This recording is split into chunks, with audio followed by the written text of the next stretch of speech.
हमने last video में देखा था कि सबलाइन पे किस तरह से काम किया जा सकता है।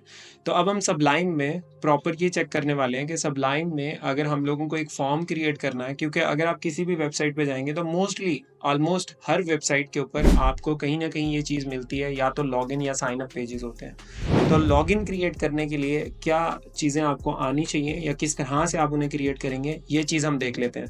तो हमारा आज का जो टाइटल होने वाला है वो लॉगिन पेज ही होगा। तो लॉगिन पेज हम लोग एक टाइटल डाल के यहाँ पर हम बॉडी के अंदर सारा का सारा कोड करने वाले हैं, क्योंकि सारी की सारी जो चीज़ है जो नज़र आनी है वो तो बॉडी में लिखी जाती है। तो यहाँ पर हम लोग एक फॉर्म क्रिएट करेंगे। तो इससे पहले इसमें एक हेडिंग क्रिएट करते हैं कि लॉगिन पेज हम लोग क्रिएट कर रहे हैं। तो H1 हमने क्रिएट किया और लॉगिन। तो यहाँ पर आप देख पा रहे हैं कि बहुत तेज़ी से काम हो रहा है। अगर हम लोग बात करें, हमने जब नोटपैड पे काम किया था तो नोटपैड पे सारी चीज़ें हमें खुद करनी पड़ती थी। यहाँ पर मैं आपको दोबारा से दिखाना चाहूँगा कि जैसे यहाँ पर आप देखें, ये मैंने टैग ओपन किया, मैं अभी जस्ट लिख रहा हूँ H1 मैंने लिखा है। जैसे ही H1 लिखा है, इसने मुझे सजेस्ट किया कि आप H1 टैग यूज़ करना चाहते हैं। क्योंकि मैं यही टैग यूज़ करने वाला था, मैं एंटर प्रेस करूँगा तो वो खुद से ही सारा सिंटैक्स लिख के देगा। तो ये तो बहुत ही आसान हो गया हमारे लिए, मतलब ये जानना कि भाई H1 कैसे काम करता है। तो H1 का टैग उसने क्लोजिंग और ओपनिंग दोनों ही खुद से लिख के दे दी हैं। तो इस तरह से आप बहुत तेज़ी से HTML का काम कर सकते हैं सबलाइन के अंदर। तो अभी अगर हम लोग यहाँ पर हेडिंग में लिख लें लॉग इन, अब हम इसको सेव करना चाहते हैं। जैसे हम लोगों ने लास्ट टाइम बात की थी कि साथ-साथ हम लोग अपना काम चेक किया करेंगे, उसकी जो जितनी भी विजुअलाइज़ेशन है वो चेक करते रहेंगे। तो यहाँ पर हमने इसे सेव किया।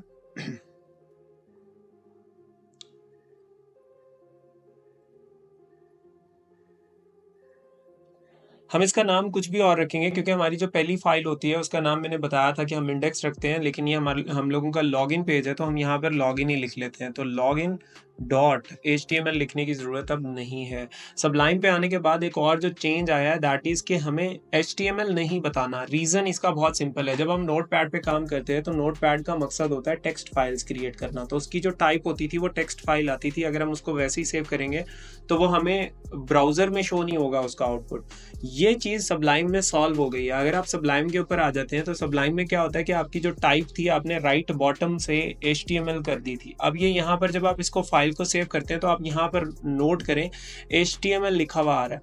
तो आपको लॉगिन के साथ .html लिखने की ज़रूरत नहीं है। अगर आप लिखेंगे तो जब ये फाइल सेव होगी तो उसके साथ 2 बार HTML आ जाएगा।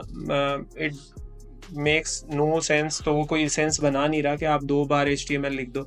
तो आपने क्या करना है, कोई .html वगैरह खुद से नहीं लिखना, आपने जस्ट इसे सेव कर देना है। अब ये .html अगर आप इस फाइल का ऊपर नाम पढ़ते हैं तो .html उसने खुद से ऐड कर दिया, विच इज़ वेरी गुड।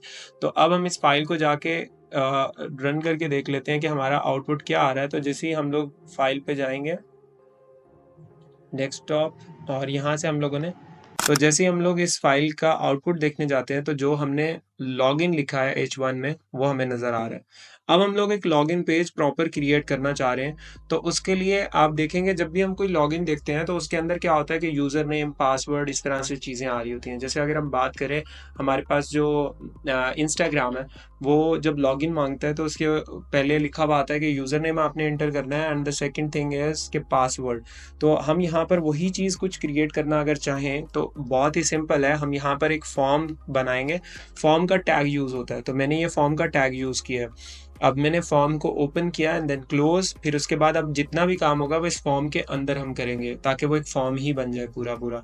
तो अब फॉर्म के अंदर हम लोग जब भी कोई इनपुट क्रिएट करते हैं तो उसके लिए हम उसका नाम ही इनपुट रखते हैं। जैसे ये हमने लिख दिया इनपुट। अब हम लोग जो यूज़र नेम है, ये कौन सी चीज़ लेने वाले हैं, टेक्स्ट। ऑब्वियसली जो नाम होता है वो टेक्स्ट की फॉर्म में होता है, तो हमने इधर टेक्स्ट लिख दिया। और जैसे इसको सेव करेंगे तो हमारी फाइल के ऊपर ये कुछ इस तरह से हमारे पास एक बॉक्स नज़र आएगा लाइक दिस, जिसमें हम कुछ भी एंटर कर सकते हैं अपना यूज़र नेम वगैरह। तो अगर आप ये चीज़ देखो, इसी चीज़ को अगर हम लोग यहाँ पर दोबारा से एक दफ़ा से देखें कि हम किस तरह से इसको मज़ीद बेहतर कर सकते हैं। हम चाहते हैं कि इसके ऊपर लिखा हुआ है कि you have to add user name in it. तो हम क्या करते हैं, यहाँ पर एक लेबल ऐड करते हैं। तो लेबल क्या होता है, लेबल एक टैग है जिसके अंदर हम कोई भी चीज़ लिख सकते हैं टेक्स्ट की फॉर्म में। जैसे मैं यहाँ पर लिख रहा हूँ यूज़र और नेम इस तरह से। तो यूज़र नेम एंटर करना है हमें यहाँ पर और हम इसको सेव करते हैं। अभी यहाँ पर एक प्रॉब्लम है कि ये दोनों एक ही लाइन में आएँगे। अभी तक हमने कुछ भी ऐसा नहीं पढ़ा कि अगर हमें कोई चीज़ को अलग-अलग लाइन्स में लिखना है तो क्या करेंगे।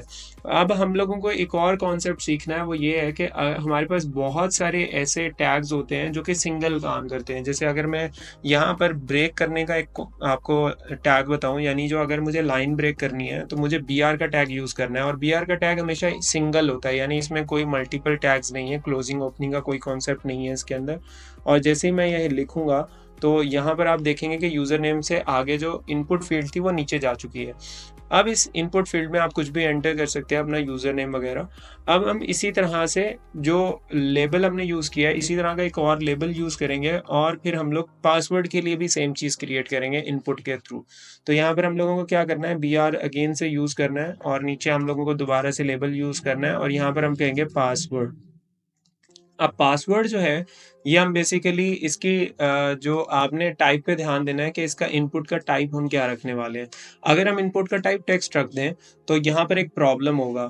प्रॉब्लम बहुत ही सिंपल है कि ये क्रिएट हो गया पासवर्ड इस टाइम पे, लेकिन जो मैं पासवर्ड लिख रहा हूँ ये तो सबको नज़र आएगा, मतलब कोई भी पासवर्ड ये देख सकता है। लेकिन आप या मैं कभी भी ये नहीं चाहेंगे कि हमारा पासवर्ड कोई भी देख सके। तो हम काफ़ी दफ़ा ऐसा होता है कि आपको किसी के सामने पासवर्ड एंटर करना पड़ सकता है। तो आप ये नहीं चाहोगे कि आप पासवर्ड एंटर करो और अगला आपका पासवर्ड देख ले। तो आपको इस पासवर्ड को हाइड करना है। हाइड करने के लिए बहुत ही सिंपल सा तरीका है, आपको यहाँ पर जो टाइप है इसके ऊपर ध्यान देना है, इसकी टाइप भी पासवर्ड कर देनी है। तो याद रखें, ये स्पेलिंग्स अच्छे से याद कर लीजिएगा क्योंकि स्पेलिंग मिस्टेक्स पे ये काम नहीं करता। आपने एज़ इट इज़ लिखना है पासवर्ड और उसके बाद इसको सेव करें और अपनी फ़ाइल को जाके रिफ़्रेश करें। जब आप रिफ़्रेश करेंगे, अब आप अपना नाम लिखते हो अमार जैसे लेट्स सपोज़, और यहाँ पर आकर आप कुछ भी लिखते हो, तो आप देख पा रहे हैं कि यहाँ पर जो मेरे पास पासवर्ड है वो डॉटेड आ रहा है, मतलब आप कोई मेरा पासवर्ड देख नहीं सकता। अब मेरा पासवर्ड जो है वो हाइडेड है, तो कोई भी इसको ईज़िली एक्सेस नहीं कर पाएगा जब तक मैं ना चाहूँ। तो सेम इसी तरह आप भी पासवर्ड का इस्तेमाल कर सकते हो इनपुट फील्ड के अंदर। अब एक और चीज़ है जो यहाँ पर हम लोगों को सीखनी है, दैट इज़ के सबमिट, क्योंकि हमें लॉगिन करना होता है। तो हम लोग क्या करेंगे कि यहाँ पर बटन फ़िलहाल यूज़ कर लेते हैं और एक और तरीका भी है बटन को क्रिएट करने का, वो हम लोग फिर साइन अप पेज में इंशाल्लाह देखेंगे। तो बटन क्या करेगा, जैसे यहाँ पर मैं लिख देता हूँ लॉगिन, तो यहाँ पर क्या है, जैसे ही मैं इसको सेव करता हूँ तो यहाँ पर हम BRB यूज़ कर लेते हैं ताकि बटन अगले लाइन पे आ जाए। और जैसे ही हम इसको सेव करेंगे तो हम लोगों ने जाके जैसे इसको रिफ़्रेश किया तो ये नीचे एक लॉगिन बटन आ चुका है। ये लॉगिन बटन बेसिकली क्या करता है कि आप जो भी यूज़र नेम और पासवर्ड डालोगे उसके बाद जब लॉगिन पे क्लिक करोगे तो ये लॉगिन हो जाएगा। तो this is how you can create your own login pages. और अक्सर ये होता है कि आपके लॉगिन किसी भी वेबसाइट पे अगर आप नहीं हो सकते, उसका रीज़न ये होता है कि आपका अकाउंट ही नहीं होता। तो हम भी अगर एक ऐसा मैसेज प्रिंट करना चाहें कि आपका अकाउंट नहीं है तो भई आप दोबारा से बना लो, तो हम यहाँ पर क्या करेंगे, एक लेबल यूज़ कर लेंगे। लेबल में हम लिखेंगे डोंट हैव अकाउंट येट। अगर आपके पास अकाउंट नहीं है तो फिर आप क्या करें, हम उसको एक और चीज़, जो एक और कॉन्सेप्ट आज हम सीखने वाले हैं, दैट इज़ लिंक। हम लोग यहाँ पर एक लिंक यूज़ करेंगे। लिंक बेसिकली एंकर टैग के थ्रू यूज़ करते हैं हम। Anchor, A for anchor. Anchor tag क्या होता है, ये इस तरह से जैसे मैंने एंटर किया ये चीज़ आ गई है। बेसिकली आप अगर गौर करें तो ये सिर्फ ए ही है, A for anchor. Anchor tag मैंने लगा दिया, इसकी ओपनिंग है, क्लोजिंग है। अब इसमें क्योंकि हम लिंक लगाने वाले हैं, यानी कि इस बटन पे या इसके दरमियान में जो चीज़ भी लिखेंगे हम, उसके ऊपर जब कोई क्लिक करेगा तो वो उस पेज पे जाए, इसके लिए हम लोग यूज़ करते हैं href। href मीन्स रेफरेंस, कहाँ पर इसने जाना है। तो अभी के लिए हमारा कोई पेज नहीं है जहाँ पर ये फाइल जाने वाली है, तो हम इसको अभी के लिए हैश कर देते हैं और इंशाल्लाह in next video we will see कि जब हम साइन अप पेज क्रिएट करेंगे तो इस साइन अप के ऊपर जब कोई क्लिक करेगा तो वो साइन अप पेज चला जाएगा। तो जैसे ही हमने ये साइन अप हमने क्रिएट किया, इसको सेव करके जैसे ही हम देखने जाते हैं तो यहाँ पर अगर आप देखो तो कुछ इस तरह से आपके पास डोंट हैव अकाउंट येट, तो साइन अप के ऊपर आप क्लिक कर सको। साइन अप बेसिकली यहाँ पर एक लिंक है, जब आप इसको क्लिक करेंगे, अभी ये कहीं पे भी नहीं जा रहा बिकॉज यहाँ पर अगर आप गौर करें तो हमने कोई लिंक दिया ही नहीं है, कोई रेफरेंस दिया ही नहीं है। लेकिन in the next video we will create our own sign up page और फिर हम उस साइन अप पे भी इसको लेकर जाएंगे थ्रू और ऑन वेबसाइट, कि हमारी वेबसाइट पे साइन अप पेज पे चला जाए। So in the next video we will see how to create sign up pages.